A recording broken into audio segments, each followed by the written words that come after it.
mohon nasihat kepada single parents dalam mendidik anak. Iya, terima kasih jazakallah khairan. Single parents yang pertama harus dikelompokkan kemarin meninggal atau divorce atau bercerai. Kalau meninggal akan lebih nggak serumit hitung-hitungan kalau bercerai atau divorce. Kalau divorce hadirin berarti kan kemarin kita gagal. Suka apa nggak suka berarti sebelumnya kita tidak berhasil mempertahankan pernikahan kita.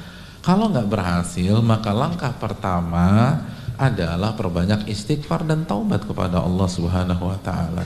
Sebelum hunting, istighfar dulu kepada Allah, taubat kepada Allah Subhanahu wa taala. Lalu yang kedua, introspeksi diri. Karena banyak orang itu gayanya nggak berubah-berubah, padahal ini pernikahan yang keempat. Iya. Jadi dia ngambil pelajaran bahwa patternnya, polanya itu sudah terbukti gagal 3 kali, tapi masih dipakai juga, dipakai juga. Kenapa? Karena nggak evaluasi diri. Evaluasi diri, ada yang dari pola saya apa yang miss nih, hubungan saya dengan Allah gimana? Saya udah jadi suami yang baik atau belum? Kalau kita sebagai wanita, saya udah jadi istri yang benar atau belum? Evaluasi. Yang banyak terjadi nyalain orang gitu loh, nyalain pasangan, cari kambing yang warnanya hitam. Hadirin, kalaupun dapat tuh kambing warnanya hitam, tapi kira-kira konsep mencari kambing warna hitam itu akan meningkatkan kualitas kita sebagai seorang hamba Allah apa enggak? Enggak. Orang-orang besar itu enggak nunjuk orang, dia akan nunjuk dirinya sendiri, dia beristighfar, dia evaluasi, lalu dia perbaiki. Itu yang membuat orang maju. Jadi introspeksi diri. Yang keempat, jujur sama Allah dalam membuka lembaran baru. Dan yang berikutnya, jangan lama-lama jadi single parents, karena berat hadirin sekalian. Apalagi kita baru hijrah, kita nggak tahu konsep pernikahan gimana, kita nggak tahu bagaimana cara mendidik bagaimana. Hadirin yang dirahmati oleh Allah, bahkan kita nggak tahu gimana mencetak anak yang soleh. Pak Sutri aja, ini banyak yang nggak tahu gimana mencetak anak yang soleh. Ini gimana sendirian? Jadi jangan kelamaan. Al-Imam Ibnu Hajj dalam kitabnya Al-Madkhal, beliau mengatakan bahwa anak itu atau para ulama ya, banyak para ulama itu yang membuat 3 fase susuan kepada anak. Apa maksud 3 fase susuan? Susuan itu analogi dari pendidikan. Jadi yang pertama, banyak ulama itu anak-anaknya di fase pertama dididik sama ibunya. Lalu di fase kedua kata beliau itu dididik sama muaddib.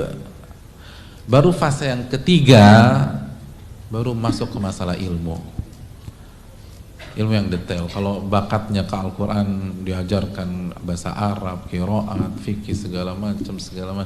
Yang arahnya ke ilmu dunia diajarkan hisab, berhitung dan lain sebagainya. Makanya jadi gitu loh. Makanya jadi Umar bin Abdul Aziz, karena konsepnya mereka ngerti. Nah sekarang kan banyak nggak ngerti. Jadi sekali lagi kita harus jujur. Tujuan kita tatap masa depan, jangan sendirian, nggak bisa. Tapi alhamdulillah bisa tuh Pak Ustadz. Aku tetap berkarir, terus anak-anak sama siapa? Bibi, nggak bisa Bibi. Emang Bibi lulusan mana? Udah belajar konsep pendidikan di mana?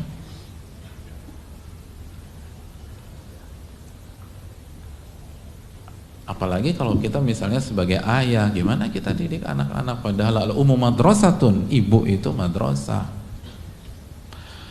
Oleh karena itu, sebenarnya simpel ya, tapi yang dibutuhkan tuh kejujuran.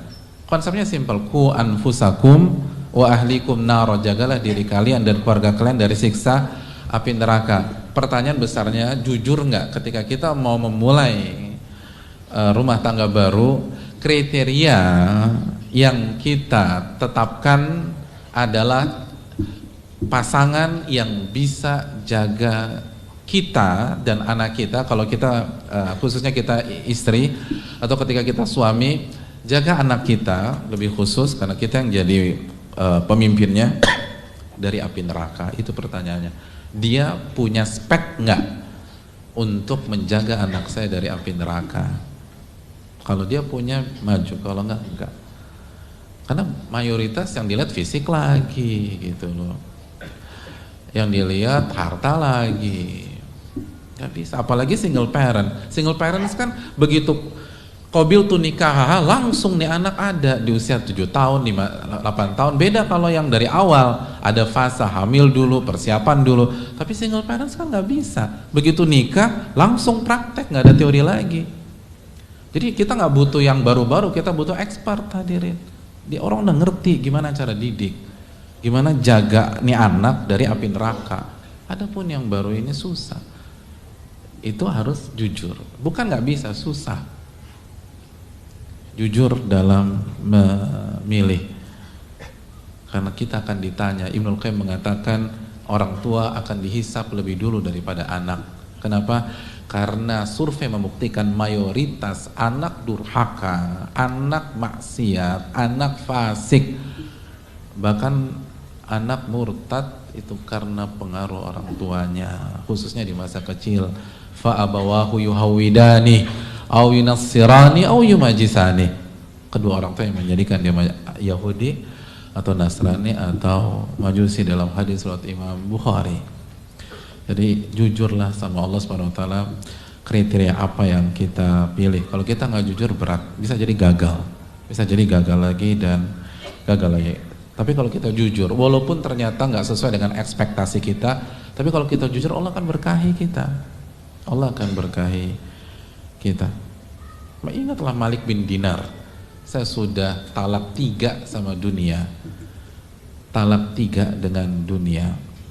Bukan berarti beliau mengharamkan nikah loh, tapi kalau cuman speknya kecantikan sama harta, ini kan yang ditawarin kan keluarga paling kaya di sana kan, saya nggak tertarik. Agama saya tertarik, agama itu baru orang jujur, makanya jadi gitu kan. Kalau kita kan banyaknya basa-basi gitu loh. Pak Ustadz, kecantikan sih nomor urut ke-9 Pak Ustadz, tapi 1 sampai 8 kosong, ya sama aja. Sama aja, nggak jujur.